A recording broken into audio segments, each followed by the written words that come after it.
ساڵتان لەبێت بینەرانی کورسات نیوز مناوڕە تۆفیقم لاڵخێم شەوی بەرنامەی پانۆراما پێتان گەیشتمەوە. گفتوگۆکانی ئەمریکا و رووسیا بەردەوامە بۆ کۆتاییهێنان بە شەڕی ئۆکراین. جەولەیەکی دانیشتەکان لە ڕیاضی پایتەختی سعودیە بەڕێوەچوو. بڕیارە دانیشتنیشی دیکە لە نێوان ئەمریکا رووسیا ئەمریکا ئۆکراین بەڕێوە بچێت بۆەوەی کە ئاگربەستێکی کاتی ڕابگەێنرێت لە نێوان ئۆکراین و رووسیادا بە ئامانجی وەستاندنی شەڕ بۆ ماوەیەشی دیاریکراو و هەروەها لە گفتوگۆکانیشدا ینی بەو ئاڕاستەیە گفتوگۆکراوە کە تاوەکو ڕاگرتنی شەڕ و هەروەها ڕاگەیاندنی ئاگربەست ینی رووسیا ڕەچاوی هەندێک لە ناوەندە استراتیژیەکانی ئۆکراین بکە وەکو ناوەندە خۆراکیەکان و هەروەها ناوەندەکانی وزە کە ئەم جێگایانە بردومان نەکرێت. لە سەروبەندی ئەم گفتوگویانەی ئەمریکا و رووسیا کە تا ڕادەیەک ڕەزامەندی رووسیاشی لەسرە بۆ وەستاندنی جەنگەکە بەرەی ئەوروپا هەیە. ئەوروپا بەعام دەیانەوێ پشتگیریشی گەورەی ئۆکراین بکەن لە خۆ ئامادەکاریدان بۆ ئەوەی کە هێزێکی ئاشتی پارێزی نێودەوڵەتی بە زیاتر لە 37 وڵات پێک بێنن بۆی کە بچێتە ئۆکراین و بە حسابی خۆیان ئاشتی ئۆکراین بپارێزێ، بەڵام ئەمە لەلایەن رووسیاوە بە تەواوەتی ڕەفزە. ئەوروپا کەوتۆتە نێو بەرداشتێکی گەورەی ئەم ململانەیەوە بۆ مەترسیشی گەورەی هەیە لە ڕووی وزە، لە ڕووی خۆراک، لە ڕووی ئاسایش، چونکە بۆ ئاسایشی تا ڕادێک لە داهاتوودا پارێزراو نابێت بە حکمەوەی کە ئەمریکا زۆربەی هاوکاریەکانی بۆ ئەوروپا ڕاگرتەوە بۆ ناتۆ ڕاگرێت لە ڕووی پارێزرایەوە ئاسایشیان پارێزراو نابێت. ئەو قەڵەمڕەوی کە لە ڕابردوو ئەوروپا لە زۆرێک لە ناوچەکانیان بوو ئێستا تا ڕادێک لە دەستیانداوە بە تایبەتی لە ناوچەکانی ئەفریقا و ئەگەر ئۆکراینیشیان لە دەست بچێت لە بەرامبەر رووسیادا ئەوان بە مەترسیشی گەورەیە بین. ئەمشەو گفتوگۆکەین لەسەر کوێ و بابەتانی کە دەگوزەرێت لە نێوان ئەو گفتوگویانی کە هەیە لەگەڵ ئەمریکا و رووسیا بە ئامانجی کۆتایەتنی شەڕی ئۆکراین. ئۆکراین وەک محور و ئەوروپاش وەکو ڕکابەرێکی ئەمریکا و رووسیا لە ئێستادا. گفتوگۆکانمان لەگەڵ بەڕێز دکتۆر ڕێبوار ڕەوف مامۆستای زانکۆ و شارەزا لە پەیوەندی نێودەوڵەتیەکان بەڕێوە بین کە بە سوپاسەوە جەنابیان لە شاری کەلار میوانی بەرنامەی پانۆرامان. دکتۆر ڕێباستاوت لێبێت ینی ئەوەی کە گوزەری ئێستا لەسەر ساحەکە بە ئاراستەی ڕێککەوتنێکە لە نێوان رووسیا و ئەمریکا بۆ وەستاندنی شەڕی ئۆکراین، بەڵام ڕاستە رووسیا بابەتەکەی زۆر بەلاوە گرنگە، بەڵام ئۆکراین تا ڕادەیەک غۆبنێکەیە لەوەی کە حەز بکات و حەز نەکا. ئەوروپاش لە بەرامبەردا دژە. خوێندنەوەت بەگشتی بۆ بابەتی ئاشتەوایی نێوان رووسیا و ئۆکراین چۆنە لەم کاتەدا بە نێوەنگیری ئەمریکا؟ سڵاو لە ئێوە لە بینەرانیشتان. ڕاستیە ئەم ڕێککەوتنانە زیاتر لەژێر سەیطرەی ئەمریکا و رووسیادایە. تەبان بێشەنسێکی زۆرە بۆ یوکرین کە لەم کاتە بەها لیبراڵەکان بەرەو پاشەکشە ڕۆن. خۆشتانەزان لە ئەمریکا دیموکراتەکان نەیانتوانی سەرکەوتوو بن. ئێستا ترامپ هاتووە سەرتەخت کە زیاتر هێزێکی ئیسەوەکو هێزێکی ڕیالیزم دەرەکەوێت ئەمریکا. هێزە ڕیالیستەکان عادەتەن نیگۆشیشن لەگەڵ هێزە ڕیالیستەکانی دیکەدا دەکەن وەکو رووسیا و چاینا و وڵاتە جلێزەکان. بۆیە ئەمە زۆر لە مەساڵەحی یوکرانیان نەبوو. هەر ڕێککەوتنێک لە نێوان ئەمریکا و رووسیا ڕوودا دیارە ئەو ڕێککەوتنە دەبێت جێبەجێ بکرێت. بە تایبەتیش لەبەرەوە یوکرین ناتوانێت پاشەکشە بکات لە هەر جۆرە ڕێککەوتنێک کە لە نێوان جلێزەکان ئاکرێت. یعنی یوکرین بووە بە جۆرێک لە مزەحی لەم بینە. یوکرین ویستی کە زیاتر ڕوو لە ئەوروپا بێ پشت لە ئەمریکا بێ، بەڵام نەیتوانی بە تایبەتی کاتێک لەلایەن یۆناسن پۆل ڕاوێژکاری ئاسایشی بریتانیاوە ئامۆژگاری کران کە بە هەر شێوەیە بێ دەبێت لە چوارچێوەی ئەمریکادا بمێننەوە. بۆیە ئەمە وەکو ئاماژەیەکش بوو بۆ ئەوەی کە سەپۆرتی بریتانیش بەدەست بێنن. ئەگەر دژی ئەمریکا بۆ سندیارە ئەو وەکو ئاگادارکردنەوەیەک بوو کە بریتانیاش ناتوانێت بەبێ ئەمریکا بێتە هاوپەیمانێکی ڕاستەوخۆی یوکرین. بۆیە کێشەکە زۆر ئاڵۆزە. بەداخەوە کە ئێستا وەکو وتم بەها لیبراڵەکان لە پاشەکشایە وڵاتە لیبراڵەکان دەسەڵاتیان کەمە ئەوەی کە ئەو ئاشتی کە لە نێوان وڵاتە لیبراڵەکانە پێویستە فراهەم بکرێ ئێستا لەم هاوکێشە ناتوان هاوکاری یەکتری بن هەر بۆیە ترەمپیش پشت لە ئەوروپایە و ڕوو لە پوتنە چونکە دیارە دەسەڵاتە زلێزەکان عادەتەن مجاملەیەکی نێوانی خۆیانیان پێخۆشترە تاکو بشنە ناو هاوپەیمانیەکەوە کە لە زەرەریانە بێ ئەمریکا خۆی بە زەرمەند دەزانێت لەم هاوکاریە چونکە پێی وایە زۆربەی پستانەکان لەسەر ئەمریکایەوە ئەوروپا کەمتر لێ پرسەوەتی هەڵەگرێت لەم هاوکێشە بۆیە نایانەوێت بۆ شێوە بەردەوام بن ترەمپیش لە بانگەشەکانیان خۆی وان نیشانەدا کە لایەنگری ئاشتیە و دەیەوێ وەکو ڕایدێکی ئاشتی دەرکەوێت لەم جەولەی دەسەڵاتیە و تەنانەت پێم وابێ تمحی ئەوەیشیەیە خەڵاتی ئاشتی بەدەست بێنێ بۆیە هەرچۆنێک بێ ترەمپ گوێ نادادە دەرەنجامەکان دەیەوێت شەڕ بۆوەستێ بە هەر شێوەیە بەڵام دکتۆر ڕێوارەوەی کە لە بابەتەکەشا کە زۆر گرنگەوە بەلای ئەمریکا شۆڕاستێسە کۆمەڵێک هۆکار و پاڵنەرت خستە ڕوو کە ئەمریکا دەیەوێت لە بەرامبەریا شەڕا بگرێت وەکو پەیوەندیشی نێوان دوو زلێزەگەر رووسیا و ئەمریکادا بەڵام کۆمەڵێک پاڵنەری کە زۆر گرنگە لە بابەتەکە بە تایبەتی لە ئۆکراینە کە خۆ دەزانی ینی ئۆکراین یەکێکە لە وڵاتانی کە خاوەن ینی سەروەتێکی گەورەی لە مادەگرانبەهاکانە هەیە بابەتی غازە بابەتی دانەوێڵە و خۆراکە بۆ ئەوروپا بەڵام ئەوی کە بەلای ئەمریکاوە گرنگ بخۆ بینیمانیانی لە سەردانەکەی سەرۆکی ئۆکراین بۆ ئەمریکا ینی بابەتی واژۆکردنی بەدەستێنانی ینی ئەو سەرمایە گرانبەهایانی کە لە ئۆکراین هەیە یاخود ئەو مادە گرانبایانی کە لە ئۆکراین هەیە بەنسبەت ئەمریکاوە ئەمە بابەتێکی ئابووری گرنگە و دەیەوە دەستی خات لە بەرامبەرەوەی کە 350 ملیارد دۆلار زیاتر کە هاوکاری ئۆکراینی کردو پێ دوایە یعنی تۆمۆحەکانی ئەمریکا زیاتر ئابووری و ڕێکەوتنیشی ئابووری گەورە و گرنگ بێت لە پێناو خۆیدا لەگەڵ ئۆکراین یاخود نەخێر لە بەرامبەریشدا دەیەوێت ینی دڵی ڕووسەکان و بە تایبەتیش پۆتن ڕازی بکە کە هەر هیچ نەبێت لەم کاتەدا ئەوانیش لە ڕۆ ئابوووریەکە و شتێک بەدەست بێنن یاخود نەخێر بەهۆی ئەو جەنگە گەورەی کە لە نێوانیاندا ڕوویداوە 3 ساڵە زەرمەندی یەکەم کە وەکو باز دەکەن رووسیا بێت تا ڕادەیەک بێتەوە ئاستی جارانی خۆی ئەوەی ڕوون کردەوە زۆر تەواوە دەقیق وایە وەکو وتم زیاتر بەرژەوەندی رووسیا و ئەمریکا پارێزێ لەم ڕێکەوتنە دیارە یوکرین و ئەوروپا وەکو وتم زەرمەندە بن ترەمپ لە ڕاستیە ترەمپ بازرگانیش عادەتەن بە دوای خازانجەوەیە لە هەر بوارێکە هەبێ ناتوانن ئەو مێنتاڵەتیەی بازرگانی بوونیان لە سیاست جیا بکەنەوە هەر بۆیشە بەها دیموکراتیەکان هیچ بایەکی نییە لای ترەمپ ئەو دوو خاڵە زۆر گرنگە یەکەم ئابووری بۆ ترەمپ زۆر گرنگە کە گەشەی پێ بدا و وەکو خۆتانش دەزانن ئەمریکا لەژێر قەرزێکی زۆردایە زەختێکی زۆر هابەسەریەوە بۆیە ئەوێ ئەمە وەکو ئەو زەختە کەم کاتەوە لەسەر خۆی دووەم خاڵی گرنگ ئەوەیە کە ترەمپ کەسێکە ئیگۆی هەیە کە ئەوێ شتێ بکە ئەبێ بیکە ئەبێبی بادەسەر تەحەداکان هەرچی بێ ئەبێ جێبەجێ بکە سەر یەکێکە لەو سەرکردانی کە نابێ قسەی ڕەبز بکرێت ئەو پەیمانەیشی داوە کە ئەبێ شەڕ بوەستێنرێ بۆیە بە هەر شێوەیەکە بێ بیوەستێنێ کاتی خۆی وتی کە بە یەک ڕۆژ شەڕی نێوان رووسیا و یوکرانیا وەستێنمەوە دیارە ئێستا زیاد لە 60 ڕۆژیشە لەسەر دەسەڵاتایە بەڵام نەیتوانێ بیوەستێنێ بۆیە جۆرێ لە تووڕێی پێوە دیارە هەروەکو چۆن تووڕەش بوو لە سەرۆکی یوکرین کە سەردانی کردبووە و دەرەنجامی ئەو گوشارە زۆرەیە کە لەسەر ترەمپ هەیە وەکو چۆنێ بڵێ خۆی بە فەشە لە زانێ نەیتوانێت تا ئێستا شەڕەکە بوەستێنێ بۆیە تەنازولات تا حەدی ئامادەیە تەنازولاتیش بۆ رووسیا بکات لە هەنێ قازانجی خۆی دیارە رووسیاش زۆر سەرکەوتووە لەم شەڕا چونکە بەردەوام لە بەرەو پێشچوونێکی هێواشدایە لەسەر ساحەی جەنگ ئەمەش وەکو هێزێک بەکارەهێنێ ئیسەش زیاتر باڵا دەستە چونکە یارمەتەکان بۆ یوکرانیا تا حەدێ لاواز بوونە تەنها یارمەتی دارایی و یارمەتی چەک ناڵێم یارمەتی دیپلۆماتیەکان زۆر لە مەسلحەتی یوکرانیانیە بۆیە ئیسە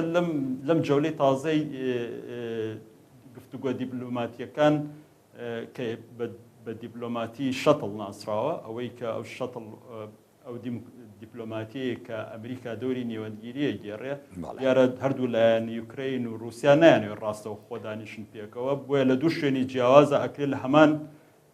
کۆشت دادانیشن بەڵام لە دوو ژووری جیاوازە ئەمریکیەکان دەوری ئەوە بینن کە هاتوچۆکن لە نێوان ئەو دوو ژوورەدا ڕێی یەکتریە بن بۆ لای یەکتری بۆ ئەوەی یوکرینەوەن بۆ لای رووسیەکان و ڕووسیەکانیش دێنن بۆ لای یوکرانیەکان بۆ ئەوەی بگەنە حەلێک کە شێوەیەک لە ئاشتی بەرقەرار بووە کە پێڵێن پارشڵ پیس یعنی ئاشتیەکی مامناوەندی یا ئاشتیەکی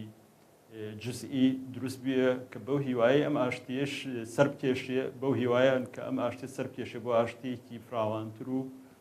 وەستانی شەڕ و گەشتن بەڕێکەوت. دکتۆر ڕێوار لەسەر و بابەتی کە ینی ئاماژەت بە ڕۆڵ و هەیمەنەتی رووسیادا کە لە ئێستاشدا لە ناوچەکە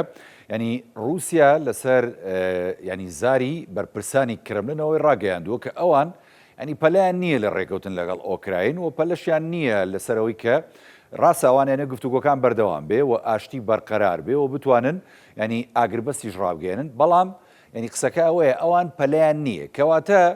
ئەوەی کێسەر رووسیا هاتۆتە ناو گفتوگۆ و دەیەوێت دانوستانی وەساندنی شەڕ بکە پێ دوایە لە ئەوجی هەیمەنەت و باڵادەسی خۆیەوەیەتی لە بەرامبەر ئۆکراین و ئەوروپادا یاخود نەخێر کارتی فشاری لاواستری هەیە بەرامبەر بە بابەتەکە بەڵام بەهێز خۆی دەرەخە. رووسیا ئەوەی تەسیری لە رووسیا کرد ئەو سانکشنە گەورانە بوو کە خراە سەری لە ئەوڵۆ ئەو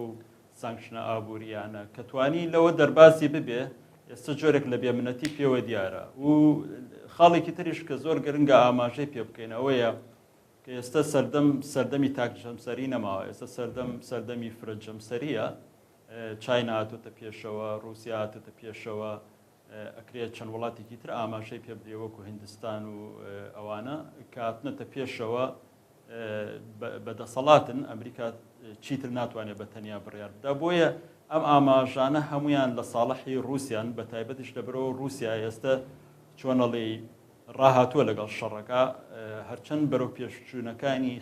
لاوازن بەڵام باش بەرەو پێشەوە چن بۆیە ئەمە وای کردووە دەستیان مسەیتەر بێت لە نیگۆشیشنەکانە بە تایبەتریش لەبەرەوە لە ڕاستیا ترامپ وەکو ڕووسەکان قسەکە دژی یوکرانیەکان بۆیە ئەمە لە مەسلحەتی خۆیان نابێنن لە ڕاستیا ئەوان وای بینن کە ترامپ شەڕەکەیان بۆکایتر بۆچی ئەوان بێن خۆیان زۆر بە مۆزوعەکە هەر بەدەر لەوەش دکتۆر ڕێبوار یانی یەکێک لە خاڵە بەهێزەکانی دیکەی رووسیا ینی زیاد لە 115 بۆ 120 خاچی ئۆکراینی بەدەستەوەی و ئەو شارە گەورانی بە تایبەتیکو خێرسۆن و هەندێک ناوچەی دیکەی پیشەسازی گەورەی گرنگ کە ینی بابەتی خۆراک و بابەتەکانی دیکەی پیشەسازی لە ئۆکراین بەرەم دەهات لەو ناوچانن پێدوانی ئەمە ژێکێک بێت لە خاڵە بەهێزەکانی دەستی رووسیا ینی بەڕاستی ئەگە بچێتە دانوستانێکی جددیەوە وە کۆتایی بە شەڕەکە بێنە دەبێ ئەم ناوچانە تەسلیم کاتەوە ئەوەی کە لە خاڵەکان بۆیە رووسیا ئێستا کۆمەڵێ داواکاری هەیە طبعاً تۆ لە گفتوگۆ نیگۆشیشنە هەنێک کات هەنێ داواکاری لاوەکی دروستەکەی کە زۆر جێگەی سەرنجیش نییە زۆر جێگەی گرنگیش نییە بەڵام بۆیە دروستەکەی بۆی بکەیتە خەتی ڕاجعی دوای تەنازول لەو داواکاریانەکەی بۆی داواکارێکی گرنگتر بەدەستبێنی کە ئەوەی تۆ باسیەکەی وەکو خاکۆوانە بەڵام تۆ ئەگەر لە سەرەتاوە مۆزوعی خاک بخەیت سەرمێزی گفتوگۆ دوای ئەکرێ پاشەکشەی لێ بکەیت چونکە ڕێکەوتن دروست نابێت بۆیە کۆمەڵێ داواکاری ترە خاتە پێشەوە شەڕی پێ بکات تاکو ئەوەی دوایی کە داوای خاکەکەی کرا ئاسان بوێتەوە کۆمەڵێ تریش هەیە کە رووسیا هەنێ مناڵی یوکرینیان بردووە یوکرانی بردووانە بۆ رووسیا ئیسە یوکرین داوایە کاتەوە رووسیا ئەوەشی کردوتە خاڵێک کە نابێت جێگەی گفتوگۆ نییە و باسی ئەو خاڵە نابێ بکرێ بۆیە مۆزوعی خاک بردن بۆ رووسیا زۆر گرنگە رووسیا ئەوێ بەردەوام خاک بەرێ لە وڵاتەکانی تر بۆی ناوچەی دەسەڵاتی خۆی فراوانتر بکە ئەم مۆزوعی خاک بردنە تازە نییە ئەتوانم بڵێم بۆ ماوەی دەیە کە چەندەیە کە ئیشی لەسەرکرێ بەداخەوە لایەنە لاوازەکان دایمەن زەرمەندە بن بۆ نمونە لە یوکرانیا بۆ نمونە لە کوردستانی خۆشمان تا حەدێ کە ئەبینی جۆرێک لە دابڕانی خاکەیە بە بیانووی سیکیوریتی ئەو وڵای بڵێن ئەوەی ئاسایشی ئەو وڵاتانە بۆی بیپارێزن بە حساب چەند کیلۆمەتر دێنە ژوورەوە بەڵام ئێستا رووسیا بەهۆی شەڕەوە ناوچەیەکی زۆر فراوانتری داگیر کردووە دیارە بە هیچ شێوەیەک ئامادە نیە و ناوچانە بداتەوە بۆیە ئەمە خاڵێکی بەهێزە بۆ رووسیا بە تاکید بەڵام لە هەمووی بەهێزتر وەکو وتم ئەوەیە کە پەیوەندی نێوان ترامپ و رووسیا زۆر باشە لە هەمان کاتە پەیوەندی نێوان ئەوروپا و ترامپ خراپە کەواتە هەمووی لە مەسلحەتی رووسیا ناوانەمووی لە مەسلحەتی رووسیان با بێنە سەرەوە باسی ئەوروپات کرد یعنی ئەوروپا ئێستا لەم گفتوگۆیانەدا بە حەقەت ینی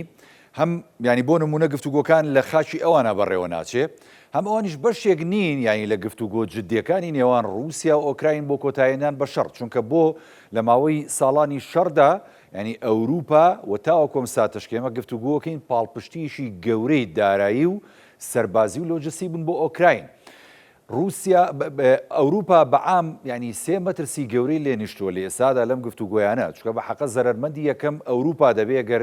ینی ئەمریکا و رووسیا لەسەر بابەتی وەستانی شەڕ لە ئۆکراین ڕێبکەون بابەتی ینی ئوزە کە ئەمە زۆر گرفتێکی گەورە دروستەکە بۆ ئەوروپا و بابەتی ئاساییشی ئەوروپا کەمیش دەکەوێتە مەترسیەوە چکە پێدەچێت لە داهاتوودا بەهۆی ئەم ڕێکەوتنەوە رووسیا مەترسی پەلاماردانی هەندێک ناوچەی دیکەی ئەوروپای هەبێ و بابەتی خۆراکیش بە حەقەت بۆ ئەوروپا زۆر گرنگە کە ئێستا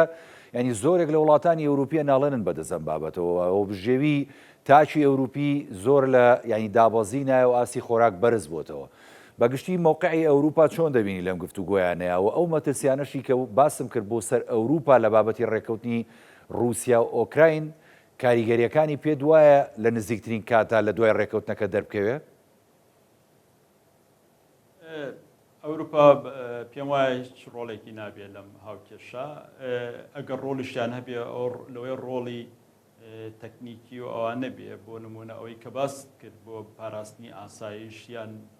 هەنێشتی لاوەکیان پێ ببەخشن لە ڕاستیە ئەوروپا لە پاشەکشایە لەبەرەوە نییە کە ئەوروپا خۆی لاوازە لەبەرەوەیە کە وەکو وتم ئەو سەردەمی ئەوەیە زیاتر ئەو کەسانە تێنەزەر تەخت کە تونند و تیژن یان ڕیاڵستن لە علاقاتە دەولیەکانیانە ینی پشت بە تیۆری ڕیاڵزمە بەسن ئەوەی کە تۆ ئەبێ ماکسیمایزی ئاسایشی خۆت بکەی ئاسایشی خۆت بەهێز بکەی بەردەوام ترس لە دەرەوە هەیە ئەوروپا لەم یاریانە ناتوانێت سەرکەوتو بێ ئەوروپا لە یاری شەڕی لیبرالیسم و شەڕی بەها مرۆیەکان و شەڕی مافی مرۆڤ و ئەمانە زیاتر دەتوانێت سەرکەوتو بێ ئەوروپا منبعی ئەو دەستگا گرنگە نێودەوڵەتیانەیە کە لە دوای حربی عالەمی شەڕ جەنگی جیهانی دووەمەوە هاتنە ئاراوەکو وەکو نەتەوە یەکگرتوەکان وەکو دادگای نێودەوڵەتی وەکو چەند ڕێکخراوێکی تر کە ئێستا دەسەڵاتیان هەیە لە عالەمە بەهۆی ئەوەی کە پاڵپشتی وڵاتە لیبراڵەکانیان هەبوو بەڵام ئەم بەهێزیە لە کاتێکە بێ کە تۆ ئەمریکا پاڵپشتی بکە ئەمریکاش کاتێ پاڵپشتێکە کاتێ دیموکراتەکان لەسەر تەخت بن زیاتر چونکە ئەوان بەهای ئەم دەستگانە زیاتر دەزانن ئەوروپاش خۆی بەهێز نەکردووە لە سەرتاوە ینی لە ڕاستیە ئەوروپا لە ڕووی جەنگەوە خۆی بەهێز ناکە ینی چۆنەڵی جۆرێک لە دڵنیایی هەبووە کە شەڕ بە ئاسانی ڕووناکە لە ئەوروپا ئەوە جیا لە تۆ باسی ئەوە نێوڵات مەکەوەکو سوید و فنلەندا و پۆلۆنیا ئەوانە کە لەبەرەوە هاوحدودن لەگەڵ رووسیا ئەترسن بەڵام بۆ نمونە وڵاتی وەکو سویسرا زۆر پێویستی بەوە نییە خۆی پڕچەکە یا وڵاتێکی وەکو هۆڵندا ئەمانە بۆیە بەعام ئەو مێنتاڵەتیان نییە کە ئاسایشی خۆیان بەهێز بکەن و بەردەوام ترسیان لەسەر بێت و ئەوانە وەکو ئەمریکا و رووسیا و چاینا و چەند وڵاتێکی تر یان بۆ نمونە وڵاتە هەرێمەکانی وەکو ئێران و تورکیا و ئیسرائیل و ئەوانە کە لە ناوچەی خۆمانە زیاتر دیارە یان نۆرث کۆریا کۆریای شیمالی ئەوان ئەو تەبیعەتیان نییە ئەوروپا خۆتان نەزانین زیاتر ئیش لەسەر بەرەو پێشچوونەکەن لە لایەنەکانی ترەوە تاکو جەنگ و بیرکردنەوە لە جەنگ بۆیە ئێستا ئەمە ئەوروپاشی تووشی جۆرێ لە شۆک کردووە ئەم فرەجەمسەری کە تازە هاتووەتە ئاراوە ئەوروپاشی تووشی شۆک کردووە بە تایبەتی لە دوای ئەوەی کە تاڵیبان دێتەوە سەر تەخت و ئەمریکا دەسەڵاتی وای نامێنێ بەسەر ئەو گۆڕانکاریە ناوچەیەکان و جیهانیەکان بۆیە لاوازی ئەمریکاش مانای ئەوەی گەیاند کە جەمسەری تراتوتە پێشەوە و نابێ ئەمریکا چی تر تاک لایەنانە بڕیار بدا لەم غیابەی ئەمریکا کە بە شێوەی پێشوو بتوانێت کۆنتترۆلی جیهان بکات ئەم غیابە وای کردووە ئەوروپاش بەرەو لاوازی بڕوات لە ڕاستی باشە ئێوە لاوازیە گەر ئەوروپا لاواز بێەوە سەرکردەکانی بۆ ئاراستەیە کار بکەن کە دوور بکەونەوە لە کۆمەڵێک بابەتی جەنگ و هەڵگرسانی جەنگ لەگەڵ رووسیادا و مەترسی لەسەر ئاساییشیان هەبێت ئەمڕۆ ینی بەڕاستی لێدوانەکانی ئیمانوئێل ماکرۆن سەرۆکی فەڕەنسا تا ڕادەیەک ینی بەلای ینی رووسیا و قبوڵ نەکراو بوو کە بابەتی ینی چەتری غیتاءێکی ینی نەوەوی باز دەکات یاخود بۆ نمونە هەنگاوەکانی پێکێنانی حلفێکی تازەی ینی هێزی سەربازی بۆ پاراستنی ئاشتی لە ئۆکراین ئێمە هەنگاوانە ینی چۆن دەبینی دکتۆر بەڕاستی چکە ئەمانە بەلای رووسیاوە تا ڕادەیەک یانێوانە ڕەفزە ئەو بابەتی کە ئیمانوئێل ماکرۆنیش وروژانوێتی تا ڕادێک هەر بەلای رووسیاوە قورسە ئەمە جۆرێکە لە هەڕەشە یاخود نەخێر خۆنمایشکردن و عەرزێکی ئەوروپا و هەندێک لە سەرکردەکانی ئەوروپا بەرامبەر بە رووسیا لە ڕاستیە من باوەڕم نییە کە فەڕەنسا بتوانێت مانۆڕێکی وا بەرپا بکا و خۆی یانی نێرایەتی هەنێ وڵاتی ئەوروپا بکا و بڕوات بەرەیەک دروست بکە یعنی بۆ تەحەدای رووسیایان تەحەدای رووسیا بێ ینی بە جۆرێ لە جۆرەکان تەحەدای ئەمریکاشە چونکە ئەمریکا تا ئێستا هاوسۆسی پیشانەدا لەگەڵ رووسیا و نایانەوێ شتەکە لەوە زیاتر ئاڵۆزتر ببێ بۆیە ئەمە ئەمریکاش بێتاقەتەکە ئەمریکا ئەگەر پشتی رووسیاش نەگرێت لەما هەر جۆرێک لە جۆرەکان پەڕەگرێت حەقی نابێ بەسەر مەسەلەکەەوە ئەڵێ بۆ خۆیان اینجا ئەمریکایش باەوە نەزانین ئەمریکا زیاتر بە حەزەکە شەڕ بوو ئۆستیە و کەس نەکوژێ ئەوان ئێستا نمایشێکەکەن کە لە بەرژەوەندی ئاشتیا قسەکەن ئەمە نمایشە وڵاتە چلێزەکان هیچ کاتی ئاسایش و ئاشتی بەلایەن وەگەرنگ نییە گەر بەرژەوەندی خۆیانی تیان نەبێ ئەمریکا بزانێ ینی وڵاتێکی وەکو فەڕەنسا و ئەڵمانی و ئەوانە تاکلایەنانە بڕیارەدەن لێ ئەگەڕێ وەکو مەسرحی سەیری ئەوروپاکە بۆی هەردوو لا یەکتری لاواز بکەن و دکتۆر بابەتی بەریتانیاش ئێمە هەوڵی خۆمانماندا بابەتی بەریتانیا ژێ لە مۆزوعەکەدا بەریتانیا ژانی زۆر تاکلایەنە بڕیارەدا لە بابەتی ئۆکراین و پاڵپشتەکانی بۆ ئۆکراین چکار بینیمانیانی کە سەرۆکی ئۆکراین چووە ئەمریکا ئەو کاری پێکرا دواتر چووە بریتانیا و لەوێ پێشوازیشی گەرم و پاڵپشتیشی گەورەی دارایی و سەربازیشی بۆ دووپاتکرایەوە بریتانیا ڕۆلی لەم بابەتەیە چیە توانێت ڕکابەری ئەمریکا و هەروە رووسیاش بکا بۆ ئەمە بریتانیا باوەڕ ناکەم هیچ کاتێک لە ئەوروپا لە بەشەکەی بڵێن بەشی سەرەکی ئەوروپاکە لە وڵاتانی وەکو فەڕەنسا و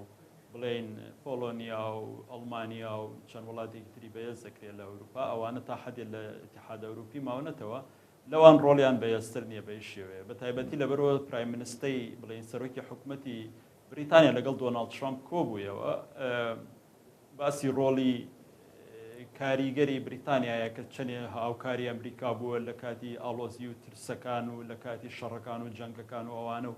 ئەتوان بەرەنگاری رووسیا ببنەوە پێکەوە و هاوکار بن و هاوتەبا بن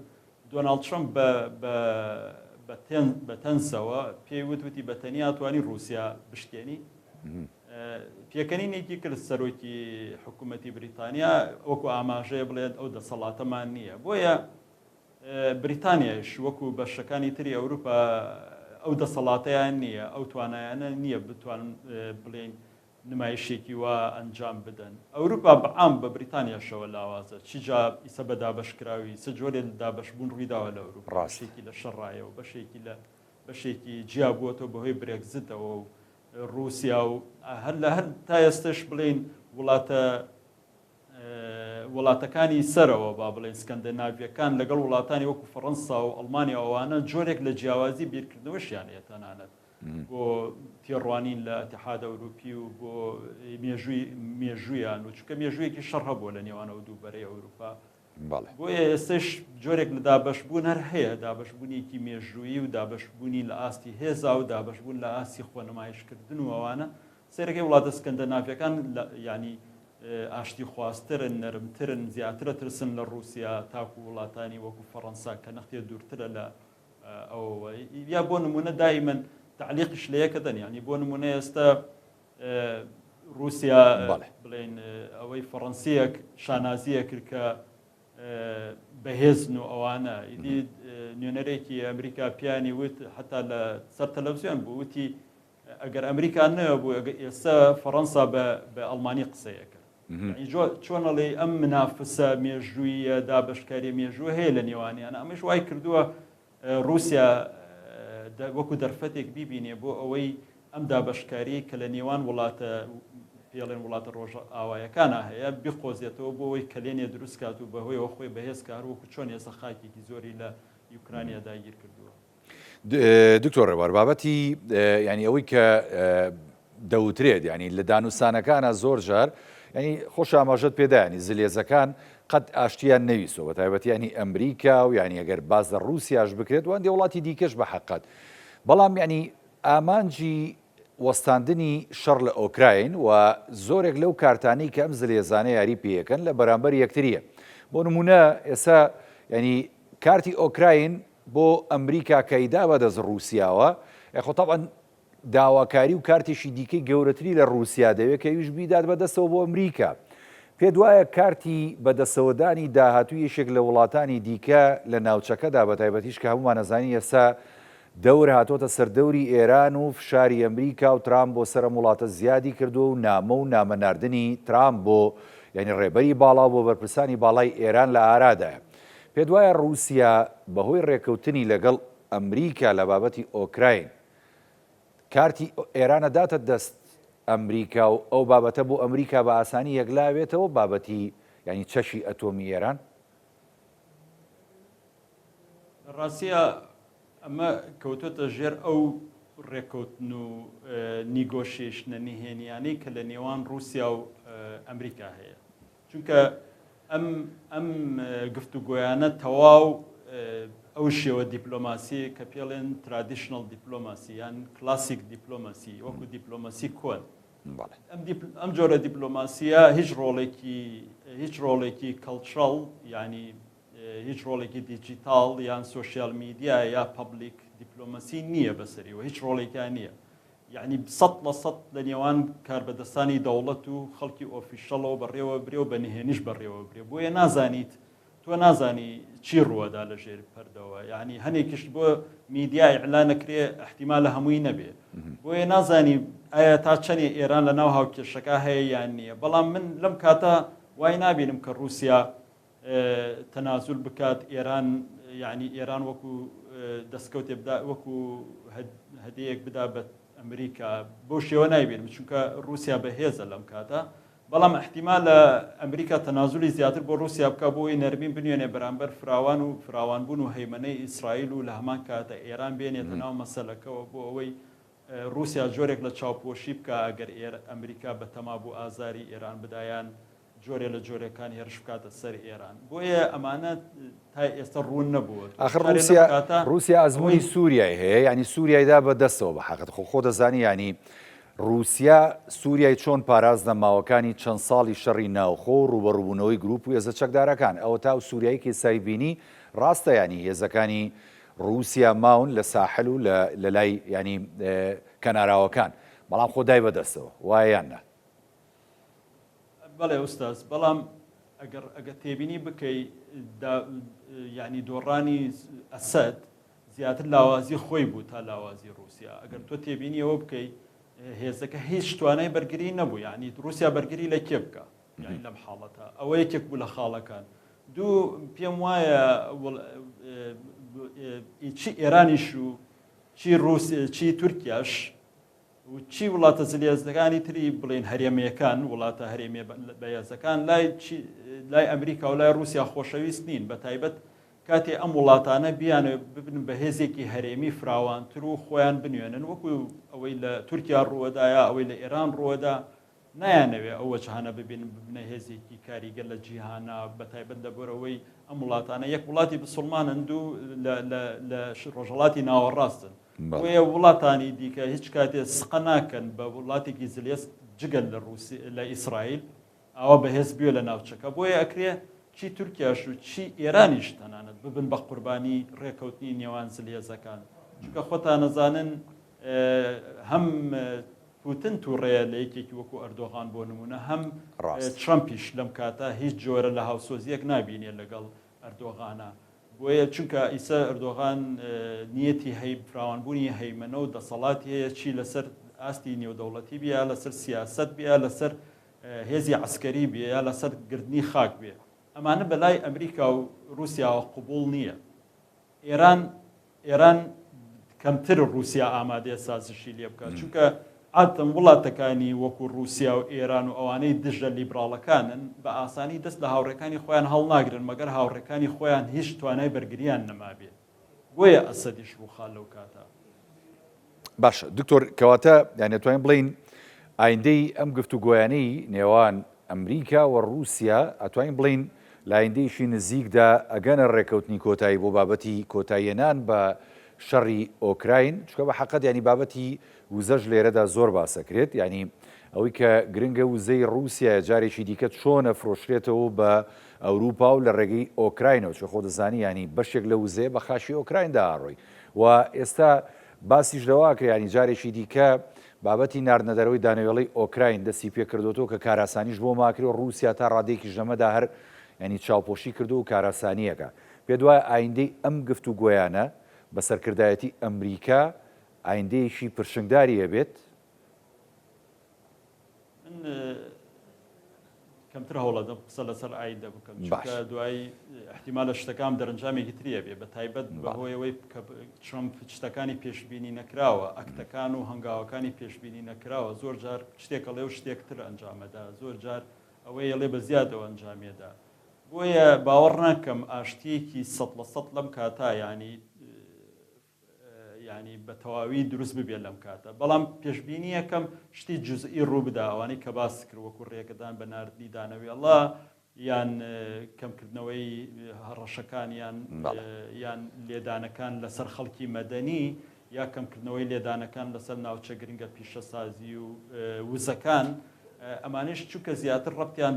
بە وڵاتانی دیکەوە هەیە بازاڕی جیهانیوە هەیە چونکە ئێستا خۆتەزانی وڵاتانێکی زۆر بەهۆی جەنگی رووسیا و یوکرانیەوە ئەناڵێنن و بازاڕیان هەڵاوسانووە و بازاڕیان گران کردو و خەڵک بە تایبەت پێویستی بە ئەو دوو وڵاتە هەیە وەکو یوکرانیەوە رووسیا بۆیە لەم کاتە رووسیاش ناتوانێت زۆر 100% پێداگیری بکا و بڵێن ئەوەی کە پێڵێن هیچ تەنازولێ نەکا لە داواکارەکانی خۆی یا یارمەتی دەرنەبێت یعنی رووسیا یارمەتیەکە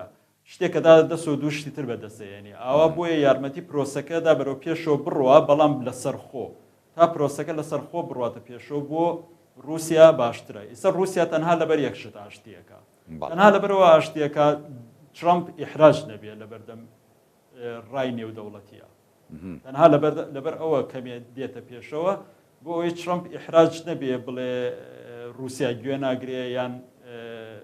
ترامپ لە هاوکێشەکەی خۆی وە دەربنا چونکە ترامپ و پوتین ئێستا جۆرێک لە هاوسۆزی هەیە لە نێوانیانە جۆرێک لە لێک تێگەیشتن هەیە لە نێوانیانە ئەوەنە لێک تێگەیشتن لە نێوان ترامپ و پوتنا هەیە ئەوەنە لە نێوان سەرۆکی یوکرانیا و ترامپانیە لە ڕاستیە ئەوەنە لە نێوان ئەوروپا و ترامپانیە بۆیە ئەکرێ شتێکی جزئی بەدەست بێ بەڵام بە تەواوینە کاتێکی زیاتری پێچێ پێم وایە. بەڵێ دکتۆر ڕێبوار ڕۆفساڵح مامۆستای زانکۆ شارەزا لە پەیوەندی نێودەوڵەتەکان بە سوپاسەوە کە لە شاری کەلار میوانی بەرنامەی پانۆراما بووی زۆر سوپاس دەکەم دکتۆر جان. بەڵێ بینەرانی بەڕێز سەڵخێم شەوی پانۆراماتان پێشکەش کرایەوە ساغ و تەندروست باش من خۆتان لەگەڵ.